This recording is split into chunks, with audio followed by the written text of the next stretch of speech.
জিরা বাটা দিয়ে কাঁচা কলার ঝোল রান্না করার জন্য আমি জিরা বাইটা নিছি আর কাঁচা কলা শুইলে জলের মধ্যে 10 মিনিট ভিজে রাখছিলাম। ভিজে রাখলে কি কলার কষটা জলের মধ্যে থাইকে চলে যায়। তারপর ধুয়ে নিছি, ধুয়ে পাটায় আমি জিরা বাইটে নিছি, জিরাটা ভাইজে বাইটে নিছি। আর তেলে ফোড়ন দিয়ে দিছি আমি জিরা ফোড়ন দিয়ে কলাগুলো দিয়ে দিলাম, কলাগুলো দিয়ে একটু ভাইজে নিলাম, দিয়ে দিছি কাঁচা লঙ্কা, পরিমাণ মতো লবণ, পরিমাণ মতো হলুদ আর ভাজা জিরার বাটা দিয়ে এই সব মশলা দিয়ে আমি কিন্তু কলাগুলো ভালো করে কষে নিব। কষে নিয়ে তারপরে কিন্তু পরিমাণ মতো জল দিয়ে দিব। এই জিরা বাটার যে কলার ঝোলটা যে রান্না করব, জিরা বাটা দিয়ে পরিমাণ মতো জল দিয়ে দিব।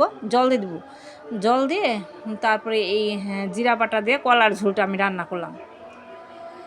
এইভাবে জিরা বাটা দিয়ে কলার ঝোল রান্না করে খেয়ে দেখবেন ভালো লাগবে।